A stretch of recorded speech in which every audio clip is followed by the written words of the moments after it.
Eu sou a Isabela. Eu sou a Flávia. E você caiu no Angu de Grilo.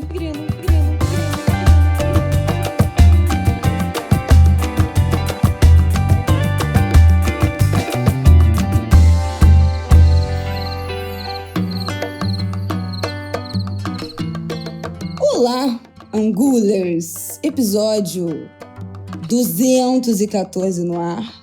Boa terça-feira para todos vocês. Tudo bem, Flávia? Tudo bem. Tô um pouco cansada porque tá chegando o Natal, né? Achei que era por causa do final de semana. Não, final de semana também, mas tá chegando o Natal. Final de semana eu tomei um golpe, né? Qual foi o teu golpe? Um golpe. Você e o teu genro. Um golpe até prazeroso, mas um golpe. Não deixa de ser golpe. Você e o teu genro. Rafael disse que falou assim... Eu falei pra sua mãe, pra eles, se eles não podiam ficar com o Marte. Eu falei, mas tu falou ficar ou tu falou dormir? Acho que eu falei ficar. Aí era dormir. Aí 2h da manhã de sábado, a Flávia descobriu que ia dormir com o neto dela. Exatamente. Não basta ser vó, não, querida. E tu já participa. Golpe total. Pronto, é isso. Bom, com isso, Angulers, queria dizer que aproveitei muito meu final de semana, tá? Quem acompanha meus stories viu que eu estava no meu mood 100% com carisma nesse final de semana. Agora só em 2025, que ano que vem já não conte comigo para nada, me esqueça.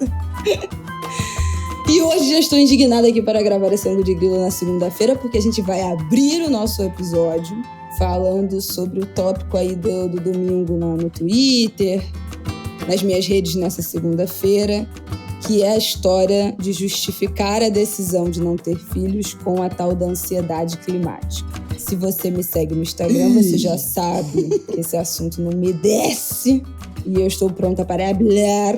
Mas sério, assunto muito importante que a gente precisa tratar urgente. Então a gente vai começar falando sobre isso.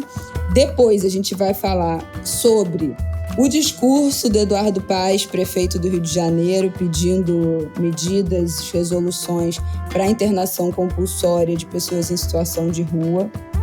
Vamos falar sobre isso também no nosso segundo bloco.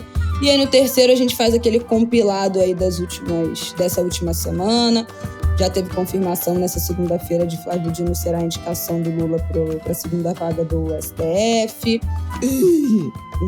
Os protestos anti-imigrantes na Irlanda, situação tensa, né, grave, que abriu-se a tampa aí de uma situação gravíssima. E mais outras cositas mais que a gente vai florear no nosso terceiro bloco, tá bom? Então, vamos que vamos. Bom, minha gente, vamos lá começar essa conversa. De onde é que começa nesse último final de semana essa história de não quero ter filhos por uma questão climática? Nessa semana, nesse domingo, se eu não me engano, eu vi no domingo, compartilhei no domingo, a BBC Brasil fez uma matéria, cujo título é As mulheres que desistiram de ter filhos por temor sobre mudanças climáticas. É uma matéria, na verdade, da semana passada, mas que ganhou repercussão no Twitter no último domingo e que trata dessa justificativa que algumas pessoas têm usado de que não querem ter filhos porque seria mais um peso, mais um fardo para o mundo. E aí não sou eu que estou falando isso. A matéria entrevista uma estudante de agricultura e engenharia de 23 anos, de Recife, e ela fala exatamente: não consigo me ver como responsável pela vida de outro ser humano por gerar uma nova vida que se tornaria mais um fardo para um planeta que já está tão sobrecarregado.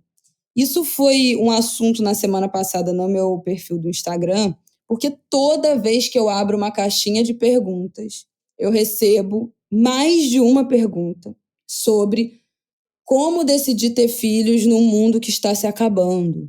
Como ter coragem de botar uma criança nesse mundo horrível para sofrer com os extremos dessa condição climática, para sofrer num mundo tenebroso como o que nós temos. Eu sempre sou questionada sobre isso. Ouço de muitas seguidoras uma dúvida em relação a ter ou não ter filhos por conta dessa questão, por conta dessa ansiedade climática, que eu acho que é um sentimento legítimo, né? A gente tem falado tanto aqui no Angu de Grilo nas últimas semanas, nesse ano inteiro, né? A gente falou do El Niño, a gente falou sobre essas mudanças climáticas, a gente fala tanto aqui sobre racismo ambiental, né? Que são as consequências para populações racializadas que sofrem muito mais, né, com a desigualdade e a crise climática, com as consequências disso para as pessoas pobres, para os grupos minorizados, né?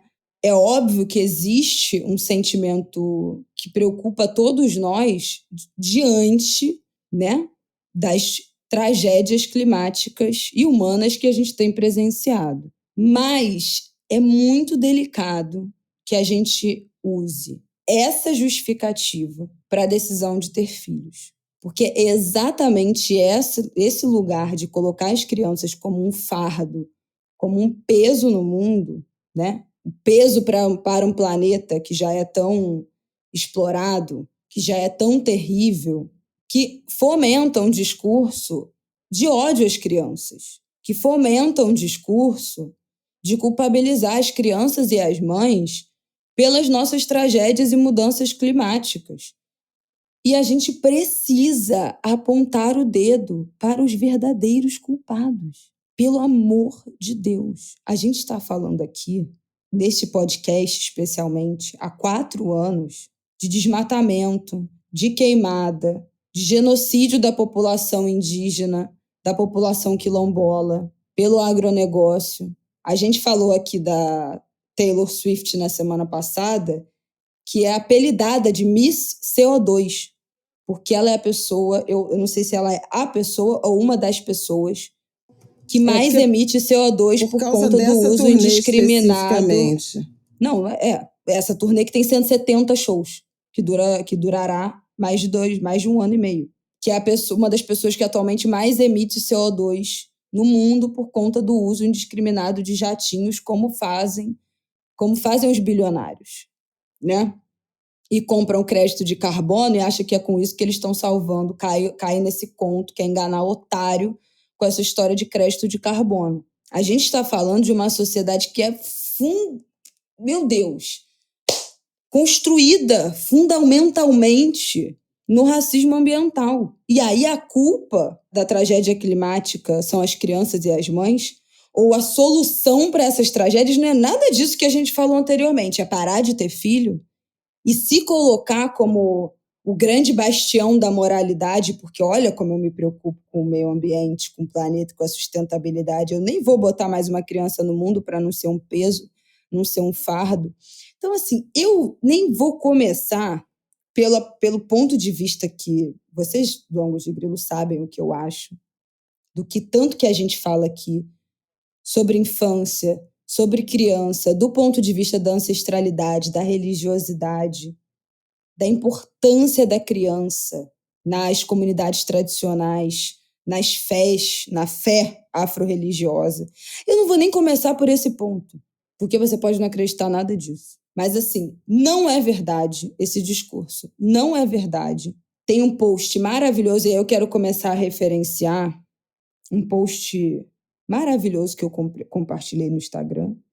E eu vou deixar aqui também, no nosso descritivo do episódio, peço para que vocês vão lá ver. Um post que foi feito pela Miranda Benez, eu não sei como é que fala o sobrenome dela, e pela Bruna Graziuso, sobre esse discurso de que será que não ter filhos é uma decisão mais sustentável do que ter? E elas fazem uma longa reflexão sobre a origem desse pensamento, que tem origem na teoria malthusiana, que é aquela teoria que diz que os recursos cresciam em produção aritmética enquanto a população crescia em progressão geométrica, e a argumentação de que doença, guerra, crise social, fome são fatores, de certa forma, positivos, porque mantêm o equilíbrio da produção de alimentos e da população.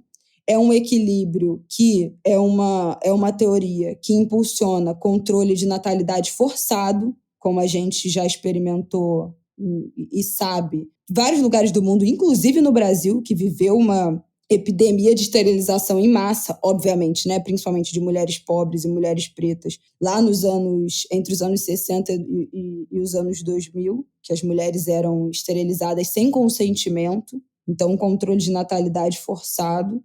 E aí elas destrincham o que agora, como todo esse pensamento agora está disfarçado dessa justificativa da ansiedade climática, que tem ganhado força, essa justificativa tem ganhado força em cima dessa decisão moral e nessa justificativa moral de que eu me preocupo com o planeta. Eu nem vou botar mais um ser humano para ser mais um sugador de recursos naturais. E como esse lugar, essa justificativa, colocar mães e crianças nesse lugar, fomenta um discurso de ódio, daquela mentalidade child-free que a gente já falou aqui tantas vezes. Essas coisas andam muito próximas uma das outras.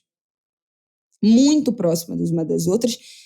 E, inclusive, esse post da Miranda e da Bruna, e várias outras pessoas comentaram isso também quando eu falei muito brevemente no Twitter, porque eu não vou ficar dando munição para esse debate no Twitter. Falei mais disso no Instagram, mas pessoas falando que isso é ecofascismo, que tem vários, inclusive, massacres que aconteceram nos últimos tempos, que foram justificados, que tiveram, né, que os assassinos justificaram massacres em massa com tem gente demais no mundo, né? É essa justificativa, que acha que a solução para o planeta é ter menos gente. E aí você justifica a morte, você justifica genocídio, justifica um controle de natalidade forçado. Você pode fazer o que você quiser.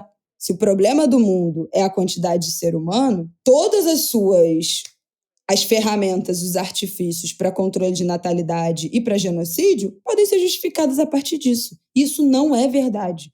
Então, o que eu acho perigoso nesse discurso? A gente não conseguir dissociar as duas coisas. A decisão de não ter filhos, que é uma decisão puramente individual, e a preocupação climática. Você pode estar preocupado com o clima e decidir não ter filhos. Você pode estar preocupado com o clima e decidir ter filhos.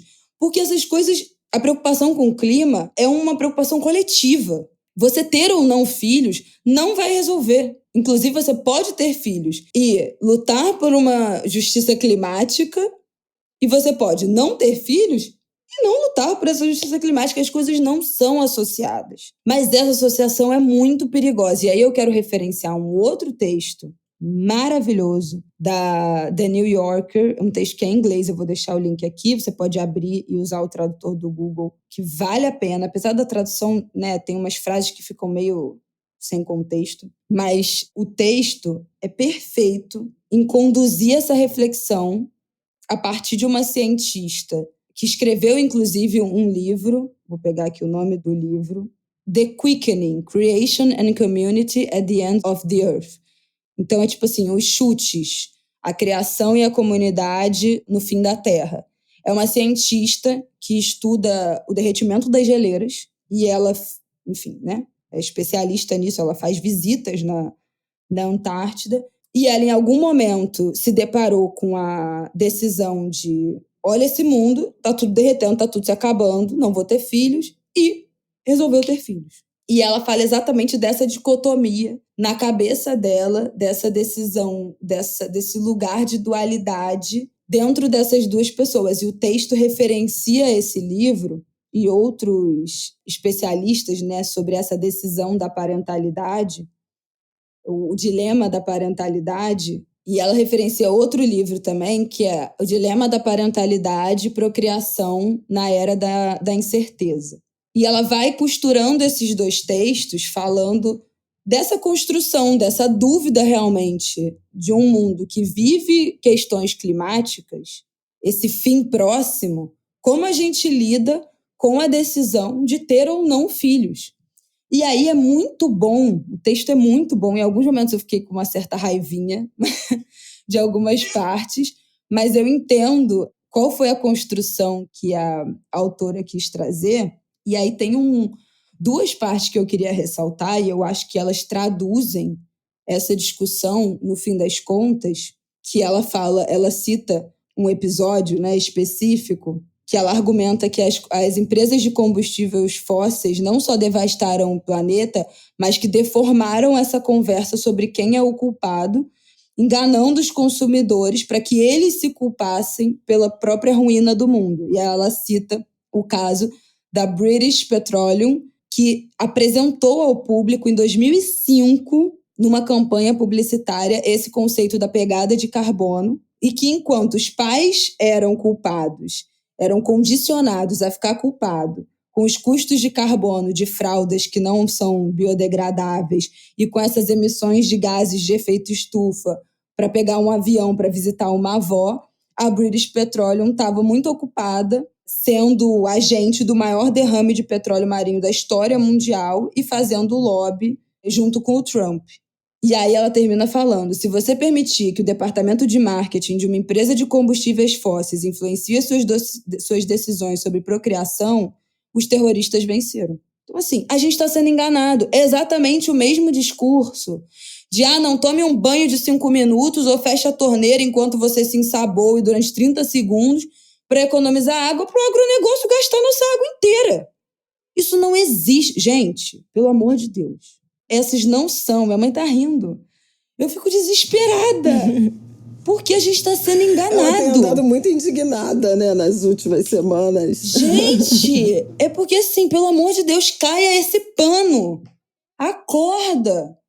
Sabe assim, vocês estão deixando os grandes agentes da destruição do planeta atuar como os fatores decisivos para a sua própria vida. Eu acho que isso é fundamental. E aí, para eu fechar, que eu vou jogar para você agora, esse texto da New Yorker termina com uma conclusão que é para renovar a terapia por 20 anos e para quem não está fazendo ainda, começar a fazer. Que fala que nas páginas finais desse livro do Dilema da Paternidade, da Parentalidade, né, na Era da Incerteza, a costura que a autora faz é que, para ela, o grande tema fantasma de todo o livro, que é a mola, que é o principal dessa ambivalência, né, dessa decisão, repousa no próprio relacionamento dela com a mãe.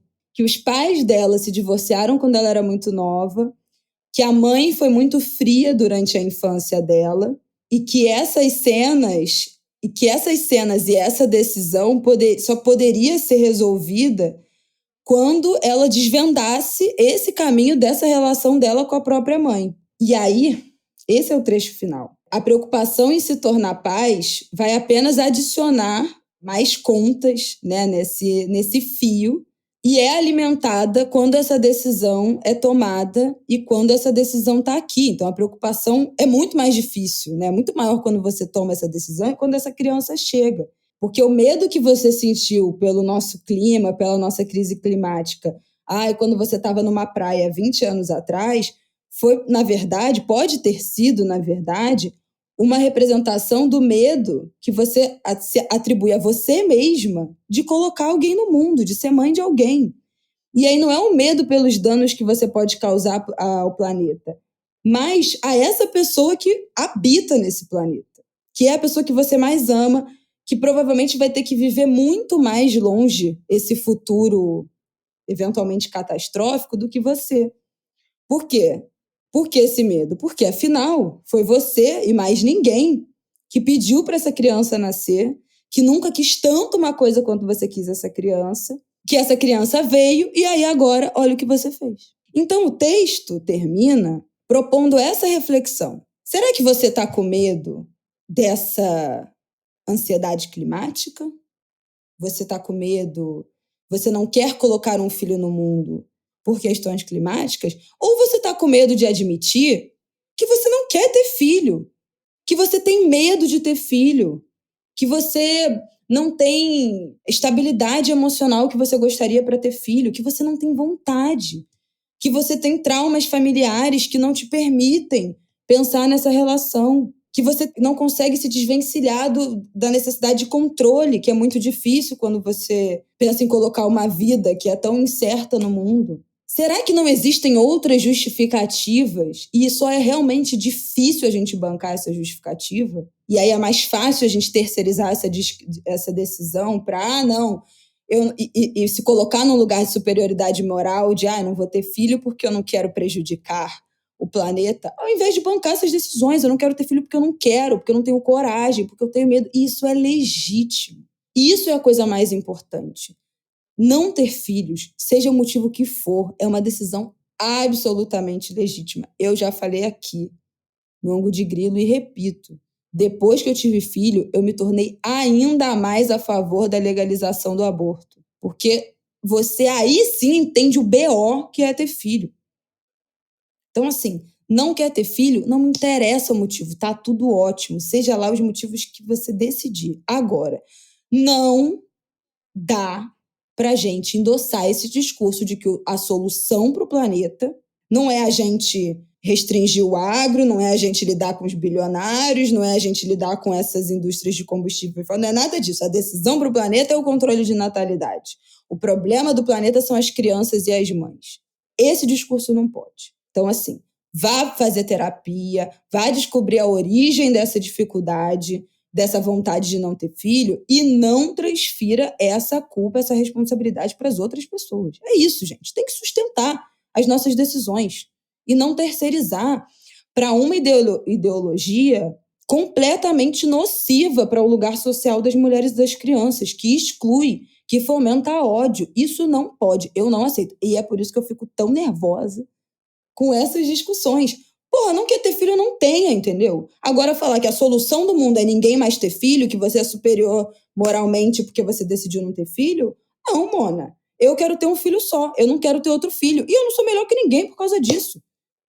É uma decisão unicamente pessoal, não é uma decisão que passa por um senso moral de contribuição para o planeta. Não pode, gente, não pode endossar esse discurso. Isso é muito perigoso. Não pode. Chega, não vou falar mais nada. Fala você, Flávia. Eu estou impressionada com a sua indignação e com essa defesa inflamada contra essa correlação, né? É muito grave esse debate no que ele pode resvalar. É muito impressionante como, vou começar pelo bem básico, como ganha corpo num momento absolutamente dramático dessa agenda a questão que está embutida aí do controle dos corpos femininos, né? Essa agenda e a necessidade do enfrentamento às mudanças climáticas, à emergência climática, à crise climática, elas são produto da existência feminina, da fertilidade, elas são produtos dos nossos úteros? Eu acho que é uma pergunta importante a ser feita. Por que não foram as mulheres e as mães que tiveram no comando de modelos de produção e de progresso que deram nisso, né? E é muito curioso isso aparecer como a solução, né? Mulheres não terem filhos. Quer dizer, mulheres, quando têm filhos, são prejudicadas no mercado de trabalho. Ganham menos, não tem promoção, têm dificuldade de ascensão profissional, são sobrecarregadas, né, com dupla, tripla jornada, num trabalho reprodutivo, não remunerado, que põe de pé essa sociedade e, de repente, emerge uma reflexão que correlaciona. A fertilidade feminina é sobre isso. E, portanto, o corpo da mulher ao enfrentamento das mudanças climáticas. É grave. Eu acho que é mais grave do que a gente pensar que são decisões individuais que serão determinantes nisso. Não é sobre uma mulher ou outra decidir ter filho ou não, e acho que essas decisões são individuais e tem tem um rol de motivos para ter e para não ter filho. Eu lembro de uma amiga minha, Cláudia Belém, que dizia isso. Olha, ela tem 3. E ela dizia assim, ter filho é bom, mas não ter é muito bom também. Nenhum problema em ter ou não ter. Agora, quando você incorpora no seu corpo e admite como uma questão de gênero o enfrentamento à crise climática, é complicado isso. Porque, assim, gente, até quando as mulheres carregarão e seus corpos carregarão toda a culpa de todas as mazelas do planeta? E é por isso que eu falo, vocês estão sendo enganadas. Porque esse discurso, ele tenta se resvalar nessa questão do feminismo, né? Tenta se colocar como irmão ali do debate da maternidade compulsória, que é extremamente importante, né? A gente falar da verdadeira liberdade, direito de escolha, né? Se você quer ou não ter filhos, de poder exercer de fato o direito à sua liberdade reprodutiva, mas, na verdade, é um discurso que está enganando as mulheres nesse lugar de que essa é a decisão mais preocupada com o planeta e mais feminista a se tomar, né? Assim como muitas mulheres entraram nessa de que, não, feministas de verdade renunciam à maternidade. Ou se você decide ter filho, você não é feminista de verdade, porque qualquer mulher que teve filho caiu na maternidade compulsória. E não acreditar que mulheres possam ter tomado de fato a decisão de ter filhos, né? De adotar a maternidade para suas vidas sem que tenha sido uma decisão compulsória. Então, assim, é uma enganação, né? Vocês estão sendo enganadas. Esse discurso não existe. E eu acho importante dizer que não é verdadeiro, é isso, entendeu? A saída de gênero não é uma falsa premissa, é uma falsa solução. Isso não existe. E eu acho que isso que é tão perigoso, a gente apostar nossas fichas de que o debate climático virará um debate de gênero, que as mulheres serão capazes de conter a crise climática decidindo não ter filhos, não só é perigosíssimo para uma questão social, moral, porque daqui a pouco, então, a gente vai começar a apontar o dedo e culpar diretamente pessoas que têm filho. Então é isso. Aí, o que é isso num ponto mais elevado dessa história? Você começar a cobrar financeiramente, então já que você botou mais uma criança no mundo, tu vai ter que pagar mais imposto ainda, uma taxa de natalidade, porque você resolveu ter mais filho, e aí você tem que comprar os créditos de carbono do teu filho. Tipo, vocês estão percebendo onde é que esse discurso pode colocar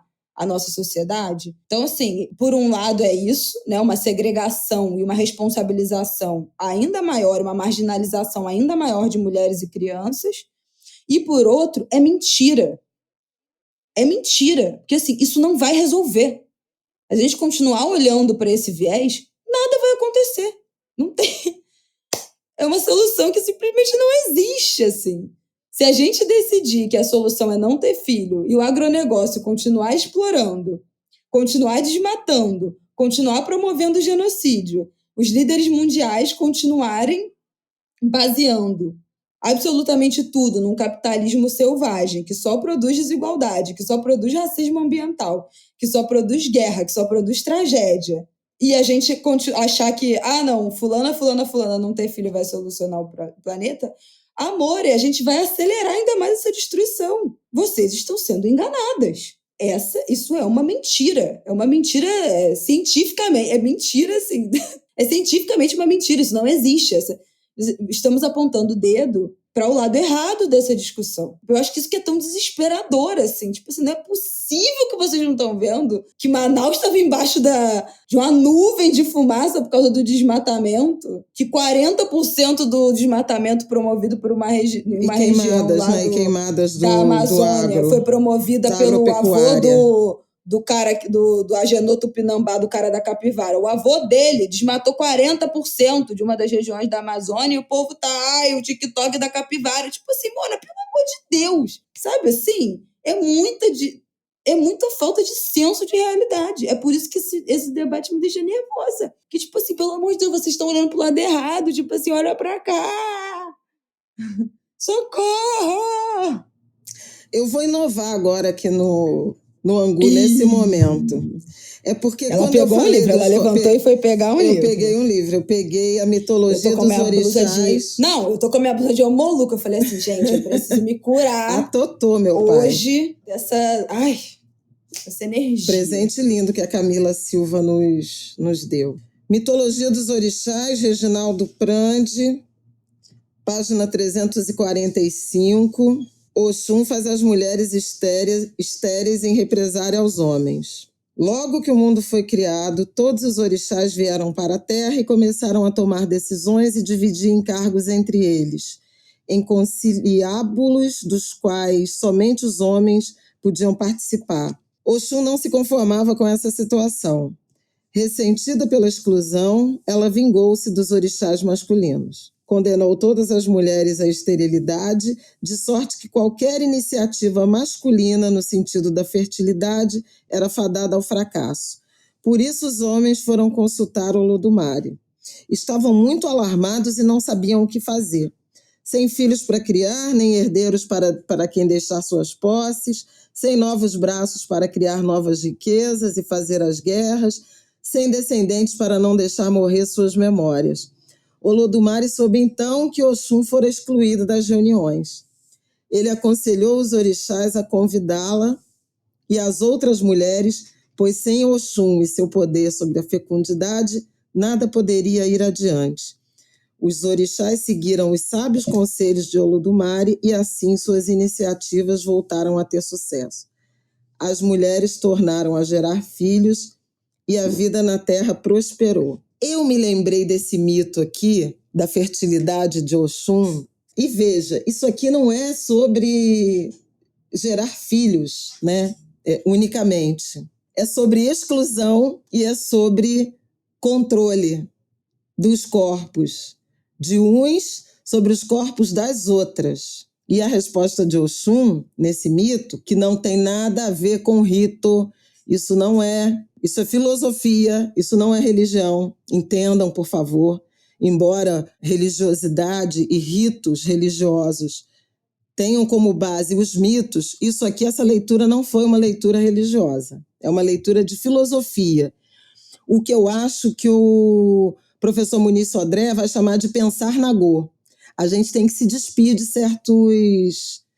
certos pensamentos hegemônicos, eurocêntricos, capitalistas, como disse a Isabela, porque é sobre isso. Quem sempre foi escolhida para levar a culpa e agora, no limite da fronteira de um mundo absolutamente devastado pelo comando masculino e unicamente masculino. Você vai falar, mas teve a Margaret Thatcher, teve a Angela Merkel. Nossa, também. Tem a Damares. Teve a Margaret Thatcher, meu Deus do céu. Não, mas assim, você vai contar em... Tem a outra lá, a ministra lá do Milei, que a gente falou, que quer legalizar o abandono paterno. Tem um monte de mulher a serviço desse sistema. Mas essa daí nem tomou posse efetivamente. Eu quero dizer que é muito complicado você pensar que se trata de uma decisão individual, personalíssima, quando você está inserida numa estrutura que sistematicamente responsabiliza e pune a mulher pela sua própria existência. Gente, vocês desculpem, mas pensar que uma decisão individual de não ter filhos ou do grupo de mulheres de não ter filhos fará com que os efeitos sobre o aquecimento global sejam minimizados, reduzidos, resolvidos, é um tipo de feminicídio, sabe? É um tipo de eliminação da condição feminina e de negar a existência. Os homens vão entrar com o quê? Do ponto de vista individual. Vamos pensar um pouco nisso. Com a possibilidade de decidir, né? Porque é isso, eles podem decidir não ter filhos, eles podem decidir destruir o planeta, eles podem decidir enganar as mulheres e se desviar do foco da questão. Cadê nessa matéria o cara que decidiu, eu não vou ter filhos, eu vou me vasectomizar aos 23 anos para não deixar essa herança. Tem homem nessa matéria? Ou a decisão é essencialmente feminina? Essa é a ansiedade climática? Ansiedade climática. Essa ansiedade climática, ela alcança os homens? Não, objetivamente, a reportagem entrevistou algum homem? Não, Porque não, é uma não questão. entrevistou. Então, assim, gente, pelo amor Estou de Deus. aqui com ela aberta tá na minha tão frente. nítido, Não entrevistou. podemos acabar o debate aqui agora. Tem homem falando e tomando essa... Eles estão com essa ansiedade? Não, né? Sabe o que é curioso? Enquanto eu te ouvi, eu fui procurar o acordo do clima, né? O Acordo de Paris. Convenção Quadro das Nações Unidas sobre Mudanças do Clima. Foi celebrado em dezembro de 2015 e o Brasil formalizou sua adesão num decreto de junho de 2017 assinado por Michel Temer. A gente sabe o que tem acontecido com o Acordo do Clima, que são os compromissos dos países das Nações Unidas com metas de redução de emissões. A gente sabe, por exemplo, que o nosso Jair Bolsonaro, ex-presidente, era contra o Acordo do Clima, que Donald Trump chegou a sair do Acordo do Clima e voltou. Sabemos que Milei já se declarou contrário e declarou que retiraria a Argentina do Acordo do Clima. Não sabemos se vai manter, porque o Milei está revendo suas posições, né? A cada minuto, o que não chega a ser um consolo, né? Isso não é consolo, porque todo mundo achava que Jair Bolsonaro seria um presidente que ele foi eleito assim, esse é o jeito dele, esse radicalismo vai ser atenuado quando assumir, porque as instituições vão moderá-lo. Não aconteceu isso, né? Pelo contrário, ele radicalizou algumas instituições. Então, não dá para falar que o Milei, o sistema vai moderar, vai modular, vai moderar, porque temos evidências em contrário. Mas veja, num cenário em que países, governos, estados vão e vêm dessas decisões, é sobre mulheres não terem filhos? E assim, tudo bem não ter filho, tudo bem pensar que vai ser individualmente. Não, olha, eu moro no Rio de Janeiro, como muitas mulheres aqui no Rio de Janeiro falam, eu tenho medo de ter filho, botar filho no mundo, filho preto no mundo, porque sou assombrada pela violência contra corpos negros. É um dado objetivo, real, concreto, contra o qual... Triste, desolador. Desolador, mas veja... está mais numa perspectiva individual, de sofrimento individual. Familiar. Não quero colocar um filho no mundo para não sofrer. Eu não sofrer, né? Meu filho não sofrer. Mas seguidoras que falaram isso. É diferente de você não ter um filho unicamente porque o planeta está inóspito e mais uma criança vai torná-lo mais inóspito pelo consumo que ela representa. É sobre não ter filho para não submeter uma criança às condições inóspitas ou é sobre não ter filho para que o planeta seja menos inóspito? Aí está o pulo do gato do mito de Oxum. Ela diz, não querem, é isso? Beleza, não vai ter nada, não há progresso. Sem fertilidade, no sentido amplo, não há progresso. E aí, quando você pensa numa dimensão de fertilidade, não é só sobre os úteros femininos, é sobre a água que vai fertilizar o solo, que já não tem, independente de mais dezenas, centenas, milhares ou milhões de mulheres decidirem não terem mais filhos, né? É sobre a fertilidade da árvore que produz oxigênio e absorve CO2. A gente está produzindo um planeta infértil e não é pelos úteros das mulheres. E é absolutamente cruel pensar que são os úteros femininos que vão resolver, que são o fiel da balança.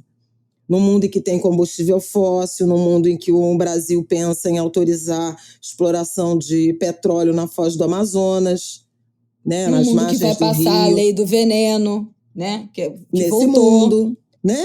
Num mundo que está produzindo guerra e mais mineração, combustível, petróleo, bomba.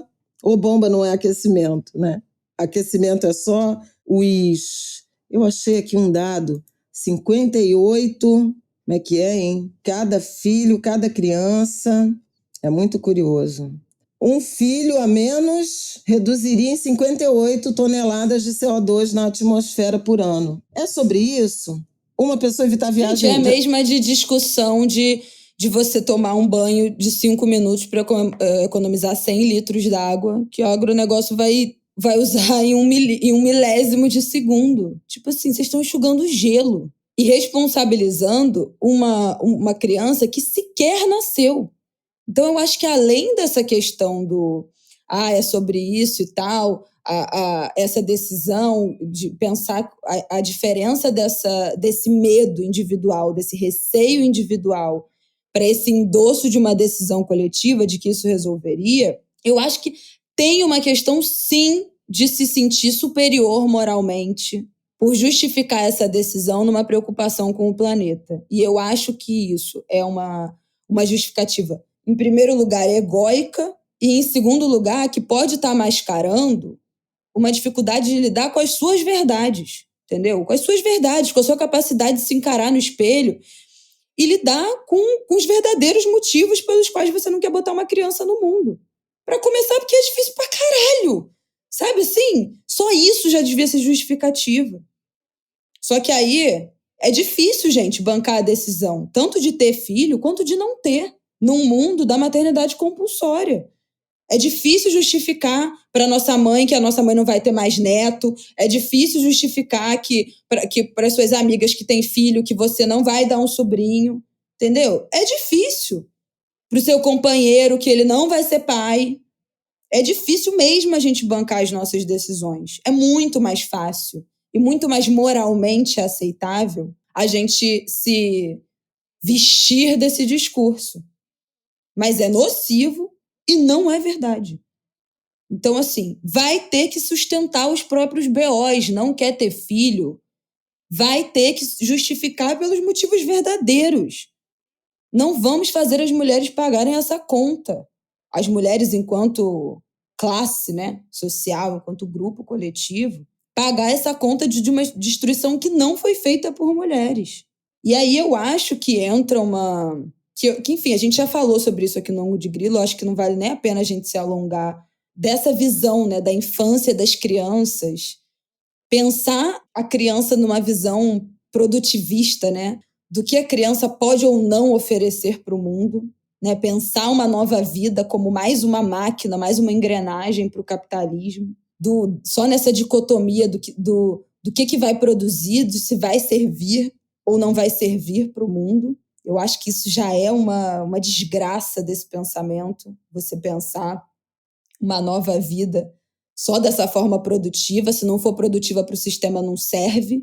Se não for fazer bem, né, e defina bem para esse sistema, não serve, é melhor nem nascer. Acho que é uma visão completamente fatalista da infância. Você vai morrer mesmo no futuro, para quê? Né?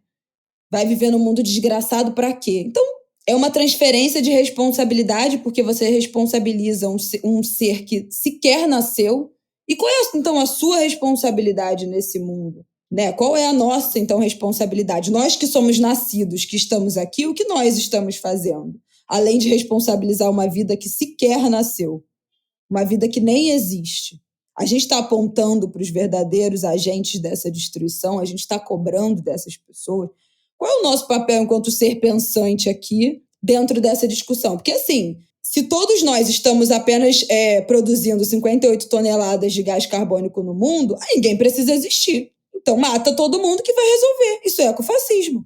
Uai, se não pode ter uma nova vida porque vai contribuir com a emissão de efeito estufa, a nossa vida serve a quê nesse planeta? Então, é melhor morrer todo mundo. O que não pode ser uma justificativa. Pelo amor de Deus. E eu queria problematizar de novo, já problematizei gênero, mas é importante problematizar renda, né? Sobre renda. Porque onde estão as altas taxas de natalidade? Eu acho que é importante pensar isso, né? Quem está propondo e quem estará sujeito? Porque os países que a gente pode chamar do norte, né? Eles já têm taxas de natalidade muito baixas, inclusive muitos deles compensando isso com imigração, porque aumentou a longevidade, né? pessoas vivem mais e as mulheres crescentemente têm menos filhos. Em alguns países, essa questão da transição demográfica está mais do que resolvida, outros estão a caminho. E você tem, essencialmente, taxas altas de natalidade em países do sul global, em países de menor nível de renda per capita, e com uma demanda por consumo maior, do ponto de vista de construção de bem-estar social, do que no norte. Então, quando você apresenta a demografia, né, a natalidade é menor, como alternativas para o enfrentamento ao aquecimento global, à crise climática, você está dizendo que quem tem que ter menos filho? Posto que um grupo já tem menos filho, né? Tem um componente fascista, porque isso incorporado, transbordando das decisões individuais, personalíssimas, para um debate público e governamental ou de Estado, pode resvalar em restrições à natalidade, planejamento familiar nos moldes do que a China fez, a política de filho único, que tinha a ver com esse controle, né? E que alcança fundamentalmente o corpo feminino, né? Há momentos aí de ligadura de trompas o Brasil já acreditou nisso nos anos 70. A solução é ter menos filho, né? Não ter filho. E mulheres foram esterilizadas aos milhares. Sem consentimento. Muitas sem consentimento. E outras consentindo, mas a partir dessa visão de que a maternidade a natalidade era um dano ao país. Não era individual, era nacional. Meu útero é nacional. Então, assim, é muito perigoso. Realmente é importante que a gente mantenha esse debate, ainda que por razões de temor da emergência climática, ao campo individual familiar. E não como contribuição ou como parte de uma estratégia global de enfrentamento às mudanças climáticas. Porque há outras contribuições, responsabilidades e contribuições muito mais relevantes do ponto de vista do enfrentamento à crise climática que sugerir ou impor que as mulheres não tenham filho. O petróleo, a construção civil, a agropecuária, o desmatamento. Aí tem um eixo da atividade produtiva, o transporte, a circulação de pessoas e mercadoria, e tem um lado do crime, que é o desmatamento, que é a poluição dos oceanos, que é a poluição dos rios, que são as queimadas. Como pode uma pessoa olhar isso tudo e falar que a solução é não ter filho? Olha, gente... E aí, para terminar, que essa conversa já se alongou muito, e eu estou um pouco filosófica, mas eu preciso pensar no horizonte de fim de mundo com que as pessoas trabalham. Porque para mulheres negras africanas sequestradas para a escravidão, aquilo era ou não à beira do fim do mundo? O mundo já acabou muitas vezes. O mundo já acabou em 350 anos de escravidão. E, no entanto, com esse mundo finalizado de forma recorrente, mulheres procriaram, tiveram seus filhos. E a gente aqui hoje é uma evidência de final e recomeço, de fim do mundo. Né? O Marte na ponta da... A nossa mais antiga ancestral é uma mulher escravizada, uma balanta escravizada nos anos de... Não sabemos exatamente quando, mas em algum momento dos últimos 350 anos. Aquilo era o fim do mundo para ela, eu tenho certeza que era. Inclusive ontem, ao saber da notícia da morte por causas naturais, que bom, né, ter essa longevidade, aos 92 anos, do professor, escritor, africanista Alberto da Costa e Silva, eu revisitei um dos livros dele, que quando a gente descobriu a nossa etnia balanta, eu acho que foi o Almir Klink, que comentou das correntes marítimas, qual era o sentido daquela costa da Guiné chegando no Maranhão e tudo mais. E eu comentei isso com alguém que disse que tinha um livro dele que falava dos balantas. E ele gentilmente me mandou esse livro autografado. E veja você, se fala muito, né, da escravidão praticada por etnias africanas. E nesse livro dele, eu posso até pegar o nome que eu acabei de guardar de novo, não é? Eu acho que é a Enxada e a Lança. Ele dizia que os balanças não escravizavam. Integrava de um punhado de etnias e de comunidades, de etnias de África, que não tinham a escravidão como prática cultural. E veja, a escravidão de lá não era a escravidão mercantil que os europeus impuseram e que depois foi, ao longo do tempo, incorporada por vários desses de líderes, né, à época. Mas era um modelo de escravidão que tinha a ver com punição, com dominação de território, com disputa por território, por dominação. E não no sentido capitalista de fazer daquilo uma linha de produção e de transformar corpos em mercadorias. Acho importante deixar esse parêntese aqui, porque já começam as elucubrações.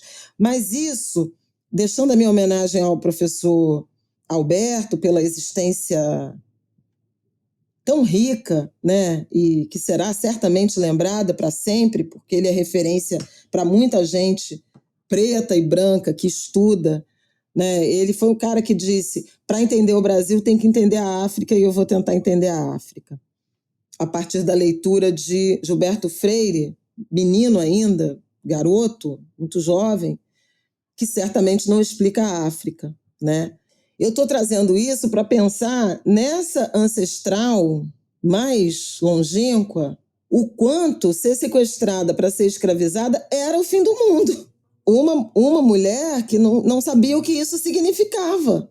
E, no entanto, deu origem a uma linhagem de mulheres aqui, nesta segunda-feira, tendo essa discussão. No Martin. Eu... Então, assim, defina fim do mundo, defina o que é essa ansiedade. Ela é imposta, emprestada, ou ela é legítima como decisão individual? Porque também, olha, se você decide que não vou ter filho, você tem um crédito aí, né, de 58 toneladas de carbono. Deixa a bica aberta e sai, porra.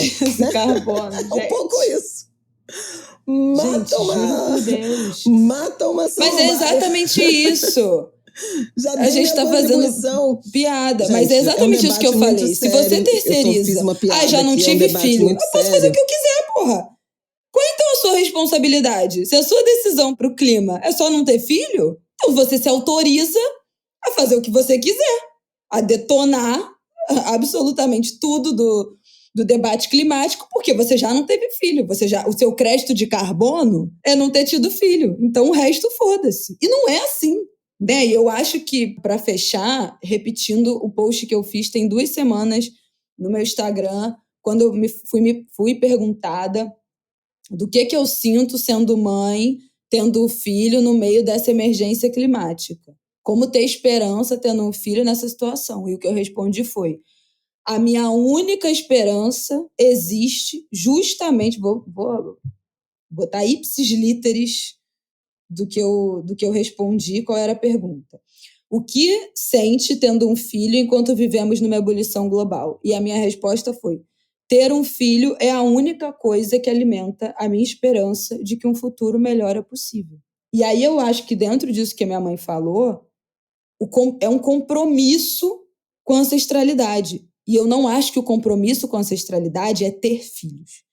Mas o compromisso com a ancestralidade é proteger as crianças e a infância, tendo você filhos ou não. Mas esse é o nosso compromisso. Por isso que eu falo, gente, que eu botei até no Twitter, que gente sem axé. Deus que me perdoe.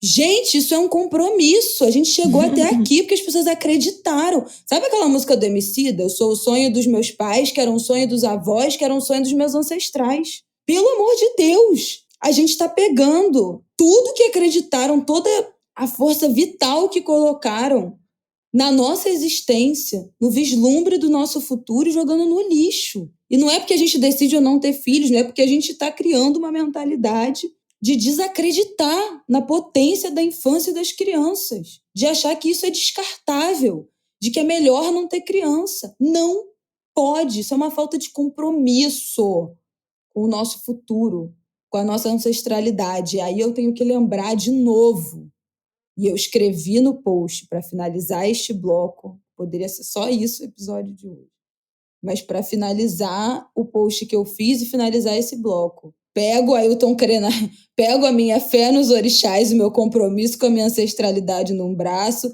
pego Ailton Krenak no outro. A gente gravou um episódio com o Krenak aqui. Empurra o céu, adia o fim do mundo e vambora! Sabe assim? Pelo amor de Deus! É isso, tá difícil. A ansiedade climática bate na gente, um desespero. A gente fala tanto aqui de racismo ambiental. Minha filha, empurra o céu. Vai ouvir o nosso episódio com o Krenak. Bota o pé na terra, empurra o céu e vamos adiando o fim do mundo, tendo ou não tendo filhos, mas protegendo as crianças e a infância. E tendo um compromisso coletivo de sobrevivência, ainda que o projeto não seja esse. O projeto desses homens não é esse. E o nosso compromisso é continuar existindo, independente da vontade, da decisão individual de ter ou não ter filhos, mas pelo pacto coletivo da liberdade de escolha e da proteção das nossas crianças e da infância. Não dá para a gente abrir mão disso. Nada mais a declarar. Eu acho que formou, né? Só a última coisa que eu queria dizer, que falei que eu estava vendo o decreto do Temer, e é tão engraçado que na exposição de motivos, eles dizem... Tem uma das frases: reconhecendo que a mudança do clima é uma preocupação comum da humanidade, as partes deverão, ao adotar medidas para enfrentar a mudança do clima, respeitar, promover e considerar suas respectivas obrigações em matérias de direitos humanos, direito à saúde, direitos dos povos indígenas, comunidades locais, migrantes, crianças, pessoas com deficiência e pessoas em situação de vulnerabilidade, e ao direito ao desenvolvimento, bem como igualdade de gênero, empoderamento das mulheres e equidade intergeracional. Essa ideia já é uma violação, essa ideia do ponto de vista coletivo é uma violação a essa recomendação. E mais, olha que interessante isso aqui, observando a importância de assegurar a integridade de todos os ecossistemas, incluindo os oceanos e a proteção da biodiversidade, reconhecida por algumas culturas como Mãe Terra,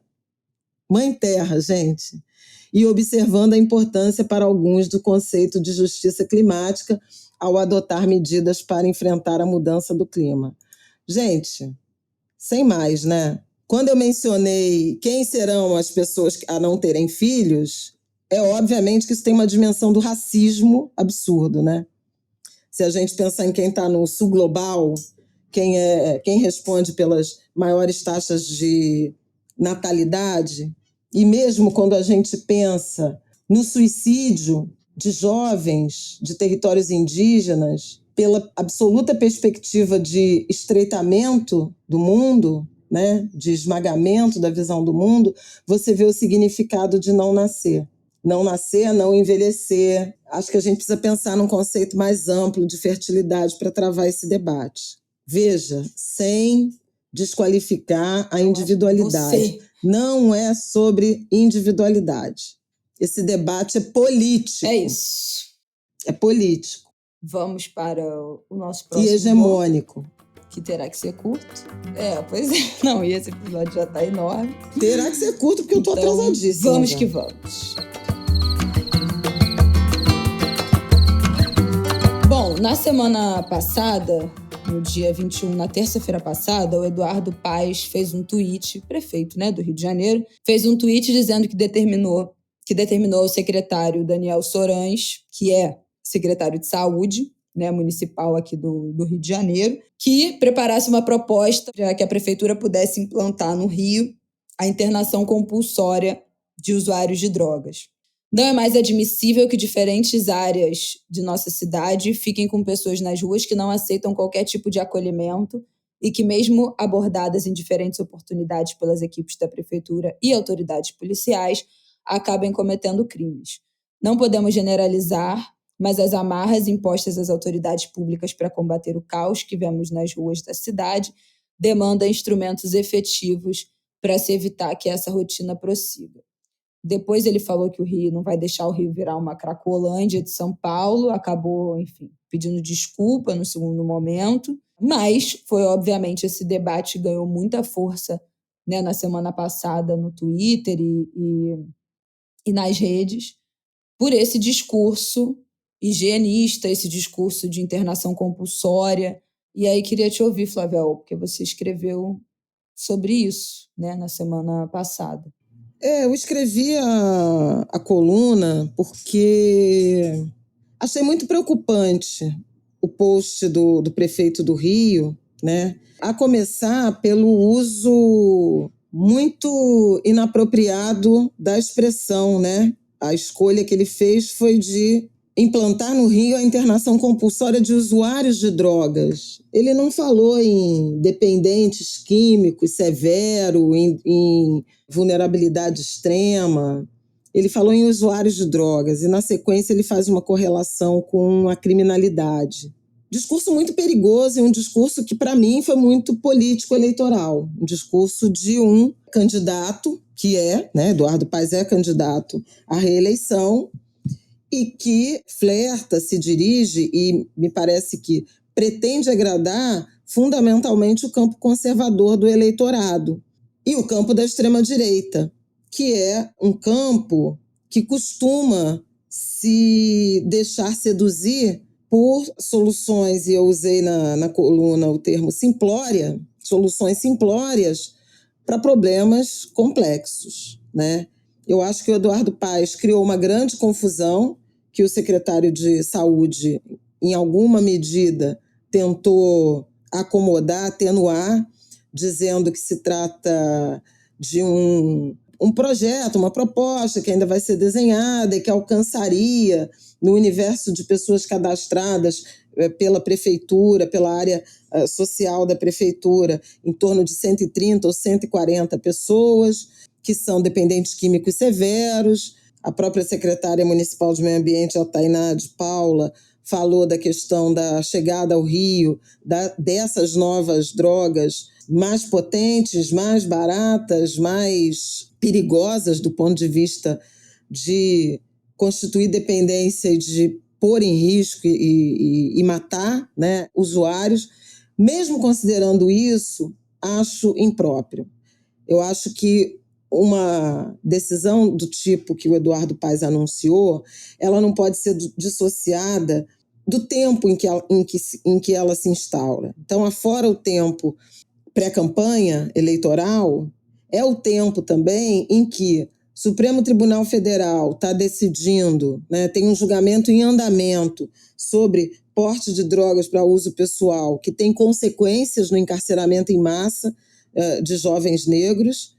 Se você não tem um critério objetivo, a gente já falou disso em outras edições do Angu, você não tem um critério objetivo para diferenciar usuário de traficante, algumas pessoas são classificadas como traficantes, outras como usuário, e a marcação de gênero, de raça, de faixa etária e de território e de renda são absolutamente relevantes. E no que já se sabe desse julgamento, o próprio ministro Alexandre de Moraes chamava atenção para penas e interpretações absolutamente diferentes quando se trata de um jovem branco e de um jovem negro, com estudos comprovando. Então, à luz desse debate, à luz de tudo que a gente tem visto em São Paulo, né, na cena de consumo de crack, que eles costumam chamar de Cracolândia, na solução de operações policiais, de repressão policial, que nada tem produzido em termos de redução de danos, eliminação, né, do vício, tratamento, acolhimento naquele estado, eu acho bem complicado o debate ser apresentado dessa forma, chamando de usuário e fazendo correlação com crime.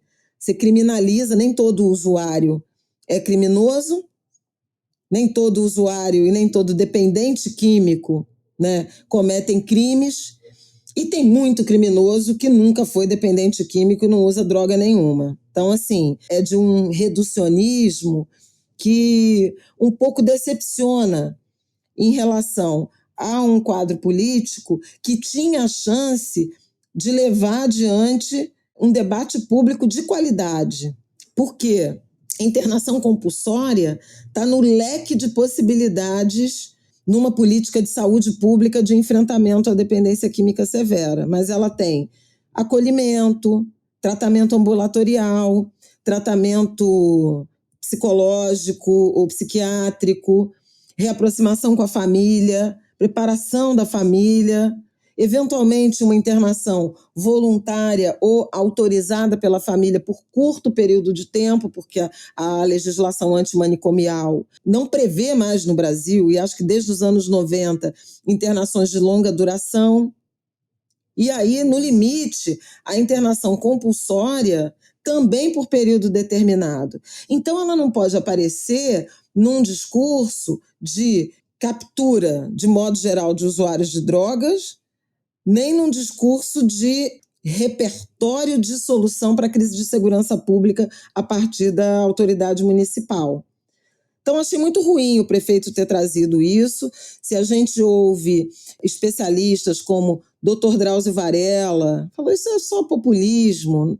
O padre Júlio Lancelotti, que trouxe também, que faz trabalho com população em situação de rua, e todos chamando atenção para uma política higienista que é essencialmente de retirar das ruas esse incômodo. Quando a gente tem legislação que proíbe flagrantemente, tem resolução do Conselho Nacional de Direitos Humanos, que alerta para o risco desse tipo de política ser feita na direção de agradar indivíduos, famílias e estabelecimentos que se incomodam com a presença e, portanto, com a existência de pessoas dependentes químicas na rua, do ponto de vista do direito à cidade e do ponto de vista do enfrentamento ao crime. É muito equivocado. Bom, a gente ainda não conhece o projeto, né? O Eduardo Paes disse que encomendou, mas esse projeto não foi apresentado. E ele tem feito isso, né? 2 meses atrás, quando o Kaique Brito foi atropelado e quase morreu, ele fez um tweet também pela rede social, anunciando que ia encomendar a Sete Rio um projeto para reduzir a velocidade na orla, velocidade máxima na orla. E esse é um debate importante, que também morreu naquele tweet, ninguém sabe, ninguém viu, porque o número de pessoas mortas em acidentes de trânsito é imenso, né? No Brasil é quase comparável ao total de homicídios, e 80% dessas vítimas são por atropelamentos. Eu achei esse dado estarrecedor. Então, como a autoridade se apropria de assuntos que têm relevância e que podem ser interessantes no debate público, para pensar política pública, somente para lacrar em rede social ou para tentar capturar elogio de um eleitorado que naturalmente não seria dele. O Ministério Público Federal e a Defensoria Pública da União divulgaram, a partir desse tweet, desse anúncio do Eduardo Paes, uma nota técnica chamando atenção para todo o arcabouço legal. Já falei da lei manicomial, cito também a lei de drogas, mas a própria Constituição. E aí eles chamam atenção para o seguinte: o artigo 5º, que é o direito à liberdade, é, portanto, um direito fundamental constitucional, e o direito à saúde também é direito inconstitucional. Mas eles dizem o seguinte: você não pode caçar o direito à liberdade para impor o direito à saúde ou uma assistência à saúde. Não é dessa forma que os preceitos, os fundamentos constitucionais se dão. Eu vou deixar, acho que vale a pena a gente deixar o link dessa nota técnica, que é muito interessante, porque ele chama atenção para isso, de ser higienista, E a gente também não pode ser ingênuo. Tem classe, tem raça. Quem serão os dependentes químicos em situação de rua a serem internados compulsoriamente, se não preto pobre, né? E acho que a gente pode também compartilhar, embora esteja acessório, tangenciando esse debate, a reportagem que o Fantástico exibiu no domingo sobre as colônias terapêuticas, comunidades terapêuticas. Eu fiquei estarrecida que eles informaram que tem 24 comunidades terapêuticas regulares, né, autorizadas no interior de São Paulo, e 81 clandestinas ou ainda irregulares em processo. E aí casos de tortura, de espancamento, até de homicídio.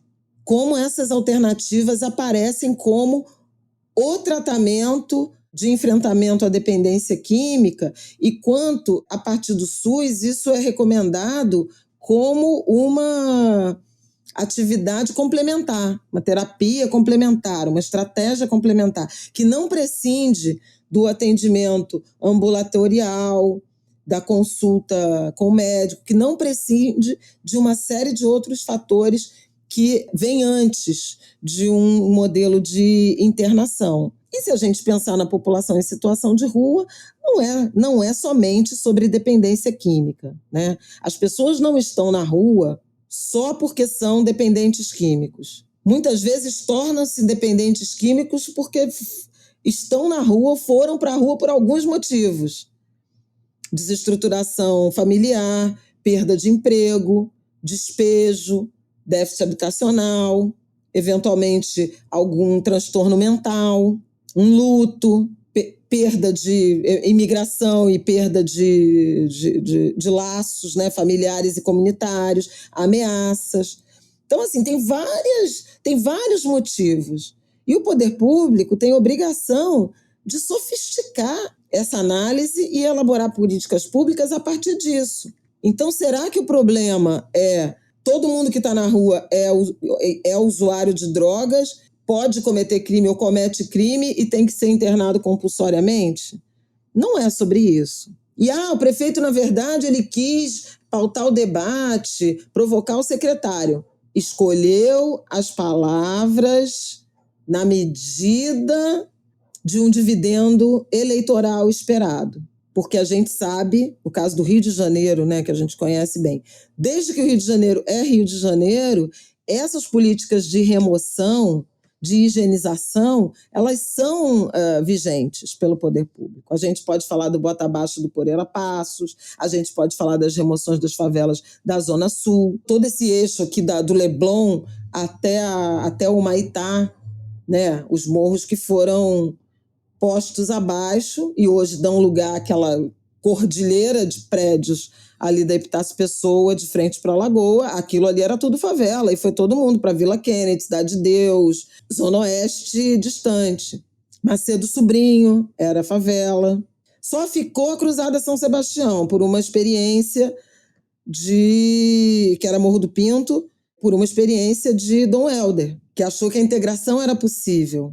E a Cruzada foi transformada em gueto, ainda que encravada numa área de renda alta, né? Como se transformou todo aquele pedaço do Rio de Janeiro. Então, assim, acho que a sociedade precisa se conscientizar da importância de determinados debates.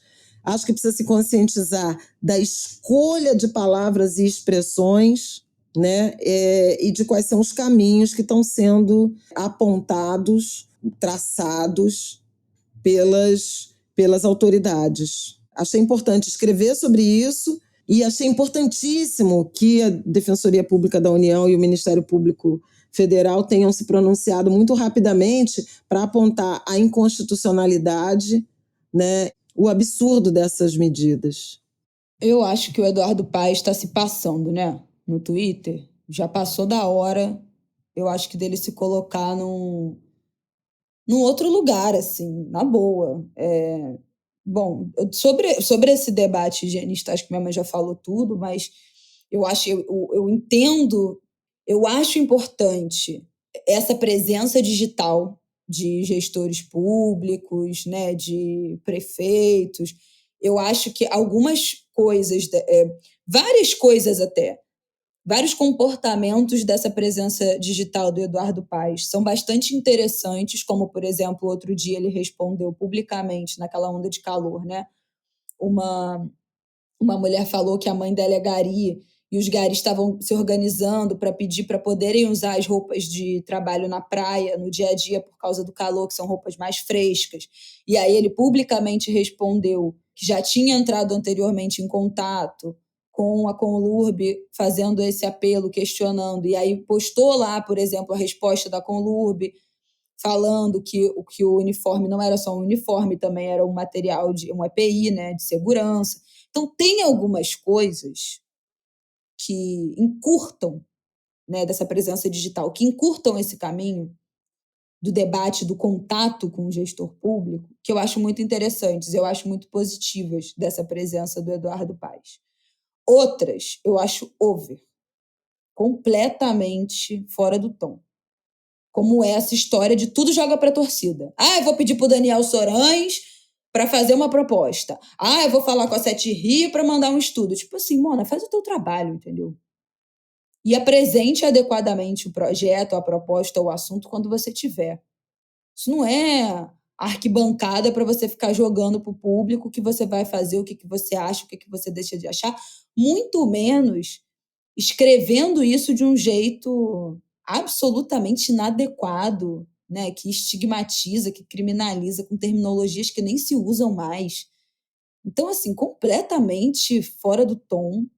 Várias vezes essa história dele ficar postando vídeo com a cara das pessoas dentro de gente que quebra o BRT, não sei o quê. Não tô falando que as pessoas estão certas, mas assim, não pode ficar postando esses trechos. Vamos achar, me fala quem é esse vagabundo. Isso não existe, gente. Então, assim, tem muita coisa nesse comportamento que está fora do tom, né, para um gestor público, e não só, né, para qualquer pessoa que esteja ali na sua rede, falando, debatendo, produzindo conversas e debates.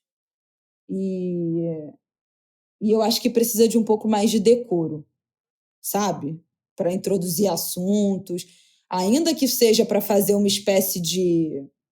Como é o nome disso? Consulta pública, né? O que esta bolha do Twitter acha sobre isso? Não é assim que se introduz esse tipo de assunto. E a Câmara dos Vereadores também poderia ter chamado para si, né, esse protagonismo, organizar uma audiência pública. Enfim, o parlamento, o legislativo serve para isso, né? É instância de acompanhamento, né, de acompanhamento externo do executivo. Pois é. Então, assim, pouco menos de Twitter, né? Vai fazer bem para bastante gente. Nada mais a acrescentar, Flavel. Podemos para o nosso último bloco, antes que esse vire o ângulo de grilo mais longo da história, que já foi da semana passada, mais longo, das 2 horas e 5 minutos. Vamos encerrar esse episódio. Gente, para a gente deixar aí de pop-up, de coisas para a gente acompanhar, eu queria deixar a história da Irlanda, né? Os protestos, os conflitos em Dublin. Se vocês não acompanharam, vou fazer um muito breve resumo. Na semana passada, na quinta-feira passada, 5 pessoas, incluindo 3 crianças, ficaram feridas em um ataque, enfim, aparentemente sem motivação, um ataque terrorista. E um brasileiro, inclusive, né, foi o homem que conseguiu parar esse ataque. E esse ataque foi cometido por um homem imigrante, né, na Irlanda. Gente, eu não estou conseguindo achar a nacionalidade. Eu já tinha visto, mas eu não sei se eles começaram a omitir a nacionalidade das matérias dentro daquela de não divulgar, né, quem é que comete esses atentados. Enfim, foi um atentado à faca perto de uma escola em Dublin. Eu acho que resolveram preservar a identidade dentro daquilo que a gente já até falou aqui no ângulo de grilo, né, de não publicizar esses ataques, não dar esse crédito e esse palanque a quem comete esse tipo de ataque. Mas fato é que esse ataque foi cometido por um homem imigrante e isso fez eclodir uma série de manifestações anti-imigrantes na Irlanda, especialmente em Dublin, com placas de vidas irlandesas importam, manifestações de extrema-direita contra a imigração, 34 pessoas, pelo menos, foram presas, vários estabelecimentos de imigrantes foram depredados. Então, assim, eu acho que isso pode ser um começo de uma onda xenofóbica e perigosa, inclusive, né, para imigrantes na Irlanda. A gente sabe que tem uma comunidade de brasileiros muito grande na Irlanda, em Dublin, então é bastante preocupante, não só pelos brasileiros, né, mas uma outra onda anti-imigração xenofóbica é sempre preocupante. Eu estava vendo outro dia, dentro desse assunto, um vídeo, não vou lembrar jamais onde é que eu vi, mas falando que o terceiro idioma mais falado na Irlanda é inclusive português, por causa desse fluxo migratório imenso de brasileiros para a Irlanda, para Dublin especialmente. Então, foi uma coisa que aconteceu na semana passada, que eu acho que vale a gente acompanhar o crescimento aí desse movimento anti-imigração na Irlanda, que sempre foi um país que recebeu, né, teoricamente, sempre foi um destino visado para brasileiros por essa facilidade, acolhimento e perspectiva, né, e prosperidade nessa tentativa de imigração. Então, é uma virada, eu acho, de chave, e eu acho que cabe a gente ficar de olho nisso, em como esse movimento vai se comportar daqui em diante. Esse era o meu pop-up que eu queria deixar aí da última semana. E, nessa segunda-feira, foi confirmada a indicação do Flávio Dino para a vaga do STF, né, Flávio? Você ouviu aqui? Sem nenhuma surpresa, porque Flávio Dino sempre foi o favorito do presidente, juntamente com o Jorge Messias, que é o advogado-geral da União, mas que foi dispensado, né? Perdeu a vez.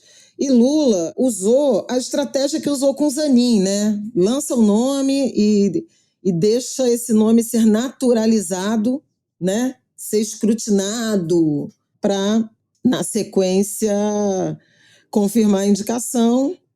E aí tudo que já podia ser dito sobre o candidato, a forma como ministros do STF receberiam, a forma como senadores receberão, né, já está um pouco dada.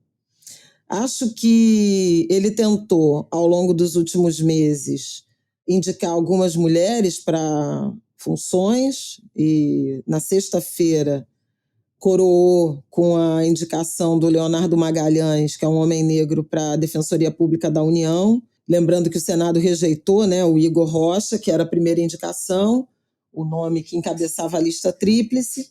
O Leonardo é o terceiro da lista tríplice e Lula o indicou na quinta-feira passada, acho que quando já sabia, né, que indicaria, que formalizaria a indicação do Flávio Dino e do Paulo Gonet. Flávio Dino para o STF, vaga de Rosa Weber, Paulo Gonet para a Procuradoria-Geral da República, era o nome preferido de Gilmar Mendes e de Alexandre de Moraes para substituir o Augusto Aras. Gonet tem um perfil tido como conservador, menos, digamos assim, mais severo que o Aras, do ponto de vista de cumprir suas atribuições, né? Essa é um pouco a leitura.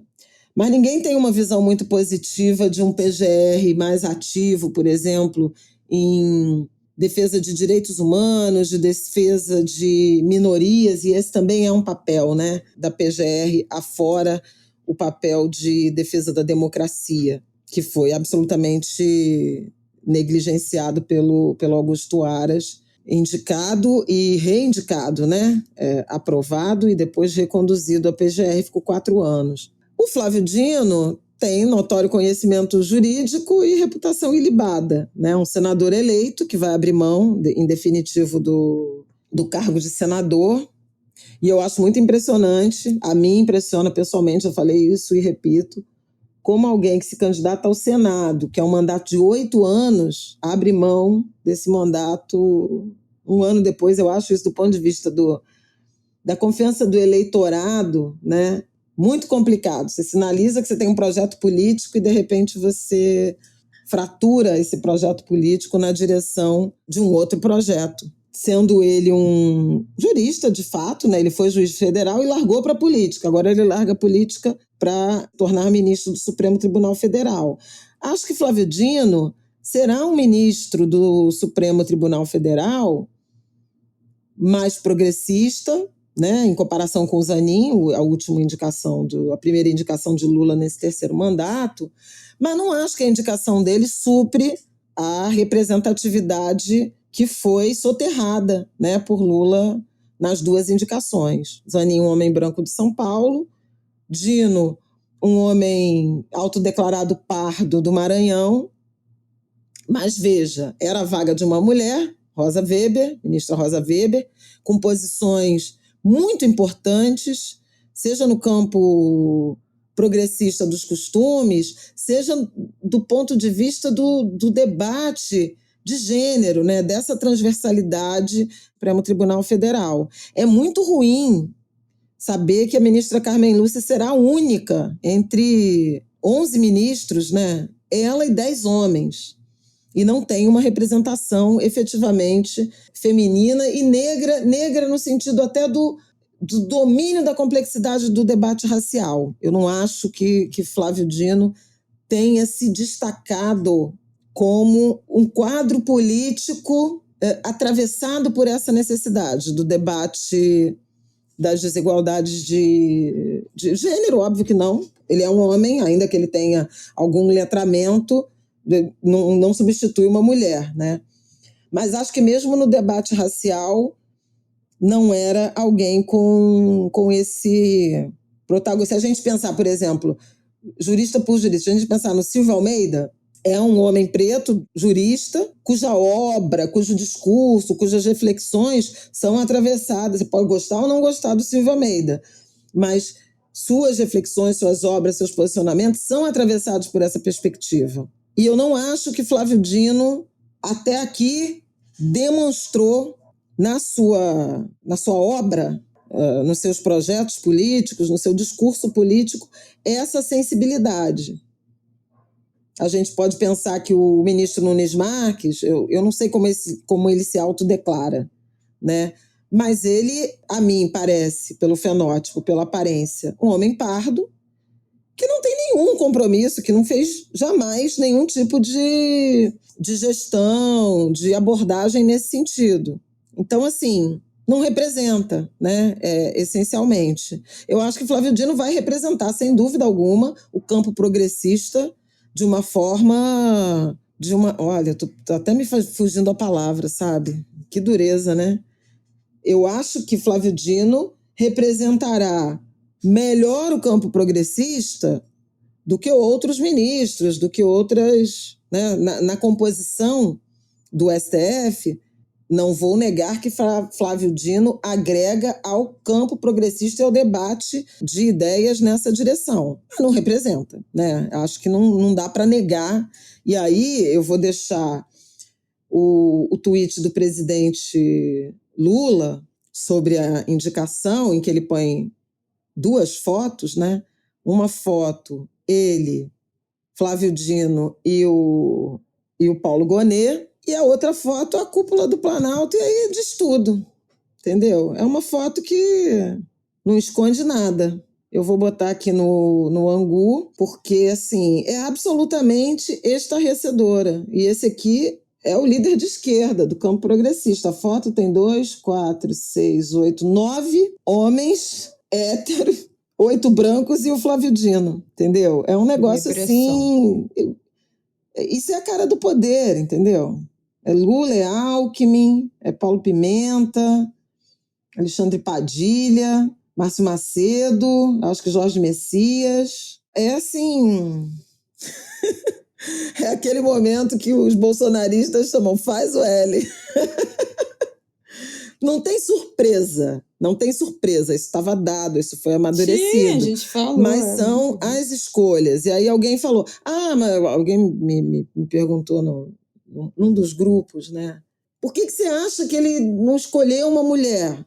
porque ele fez uma escolha, ele disse isso, que gênero e raça não contariam, e tanto gênero e raça não contam, que o Flávio Dino nem é essa pessoa do ponto de vista da representatividade racial.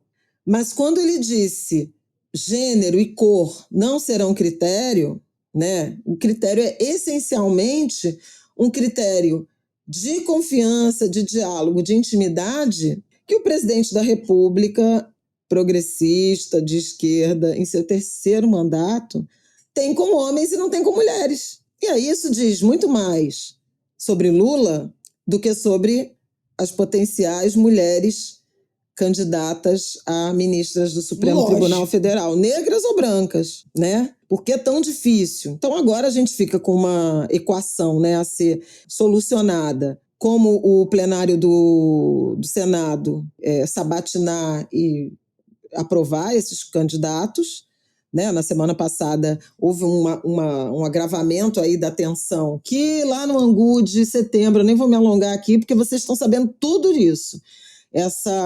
Esse empreendimento de tensão entre o Senado, né, do Legislativo em direção ao Supremo, vinha sendo gestada há muito tempo e alcançou o clímax na semana passada com a aprovação do projeto que impõe limites, né, ao voto monocrático, ao pedido de vistas ao Supremo Tribunal Federal, um projeto que foi aprovado a partir do voto declarado e, enfim, em princípio individualizado do Jacques Wagner, né, que levou mais outros 3 ou 4 votos e impuseram a derrota ao Supremo, mas deram a vitória ao Rodrigo Pacheco. E isso pode levar a uma votação rápida, seja da agenda econômica, seja dessas indicações de Lula às casas lá, ao PGR, ao STF e à própria DPU. O Supremo reagiu com muita virulência, né? Um discurso do Barroso, presidente da casa, e do Gilmar Mendes, decano da casa, foram muito duros, muito fortes na direção de subir mesmo uma barreira em relação ao que eles interpretam, e eu não discordo, de um avanço, de um primeiro degrau de avanço do legislativo em relação ao judiciário, mas isso teria feito Lula indicar Paulo Gonet, que era o candidato preferido de Alexandre de Moraes e de Gilmar Mendes para a PGR. E Flávio Dino também não desgostava dos ministros. Mas o Flávio Dino já estava contada como uma outra escolha. Então, assim, é essa composição, gente. O governo é esse, cada vez mais acenos para o campo do centro-direita e da direita. Lula está muito convicto de que ele terá sua popularidade assegurada na medida em que a economia fique bem, né? Então a aposta é essa, e para 2024 a aposta é em obras, é em direitos sociais. Eu discordo do presidente, eu acho que não é mais só a economia que conta. Eu acho que ele está desidratando, perdendo apoio na sua base original, que o sustentou esses anos todos e também na eleição. Mas, enfim, é isso. É difícil, né? Porque aí na semana passada também viralizou várias pessoas que tiveram seus contratos com Minha Casa e Minha Vida quitados, né? Por aquela medida também da Caixa, do governo. Então, enfim. Com o governo.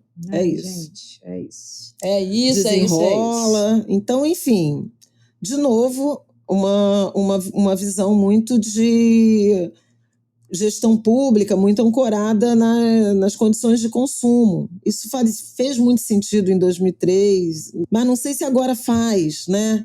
A renegociação do FIES, que... Pois é, a Quest soltou uma pesquisa agora, um indicador de popularidade dos ministros. Dos 10 ministros mais populares, só uma é mulher, que é a Simone Tebet. Mesmo assim, em quarto lugar. Misericórdia. Porque, claro, também tem a ver com visibilidade, né, da economia, enfim. Teve eleição, ela foi uma candidata à presidência. Então, tem algumas questões. Mas olha que curioso. O primeiro mais popular é o Haddad, com um indicador de 67,3. O melhor número é 100. O segundo, Flávio Dino, com 63,9. Então, o Lula está abrindo mão do seu segundo ministro mais popular e que tem efetivamente uma visibilidade, né, e uma disposição para o enfrentamento, né, muito grande. O terceiro ministro é Geraldo Alckmin, com 44 em 100. E veja, é vice-presidente e ministro da Indústria e do Comércio. 44 já é abaixo de 50, né? Se a gente pensar que o máximo é 100 e o meio seria 50, já está abaixo, né? A Simone Tebet, que eu mencionei, que é a quarta, está com 40,8. Dos 10, né? O décimo é o Camilo Santana com 31,9. Então, é um ministério que não... Enfim, eu vou parar por aqui. Chega. Não, porque a gente está no meio de crise climática. E você não tem a ministra do Meio Ambiente, a ministra dos Povos Indígenas, nem pontuando nesses 10, tem alguma coisa errada. E eu tendo a achar que não é com elas. Mas é. Entende? Então tem assim uma invisibilidade. É no mês da consciência negra. A Aniele também não aparece, a Aniele Franco, nem a Margarete Menezes. Então, assim, né? Enfim, tem a ver com comunicação, tem muitas reflexões a serem feitas. Mas aí vamos dormir com essa. Durmam com essa. Ai. Gente, pelo amor de Deus, chega. Eu preciso de férias. Vamos lá ouvir o episódio do Conselhos que você pediu no último domingo sobre descanso. É o que eu preciso. Tchau. Um beijo, Angulers. Até terça que vem. Beijo, Flaviol. Foi ótimo esse episódio. Pois é, a Excelente. gente tá tipo modelo, a gente tá no molde medo e delírio. Bora passar raiva? Pois é. Não, bora passar um pouquinho? Não, bora passar pano? Bora passar pano? Não. Bora passar um pouquinho menos de raiva? Bora, mas a gente tá passando raiva hoje aqui. Porra, pois é. Chega! Vamos encerrar. Um beijo, Angulers. Até você compartilhei muito esse episódio. Eu quero esse episódio nos muito compartilhados. Esse episódio traz debates extremamente importantes, não só para o nosso presente, mas como para o nosso futuro como sociedade, humanidade, sociedade, cidades. Compartilhem muito. Tudo que a gente citou vai estar aqui no descritivo do episódio. Referenciem. Também compartilhem esses conteúdos. Abram essa discussão nos seus grupos. E, se você ficou até o final, você vai saber em primeira mão aqui que nós teremos um episódio para apoiadores, falando com Adnan André Mota, um dos consultores da série Vale o Escrito, sobre a série. Muito breve, no seu para apoiadores, no Apoia-se e na Aurelo. Mas assim que sair, a gente anuncia aqui de novo. Gente, faltou dizer que vamos ver quem vai ser o sucessor de Dino no Ministério da Justiça e Segurança Pública. E esse é um assunto importante. É uma grande crise, né, no momento. E ele estava, enfim, conduzindo todas elas, né?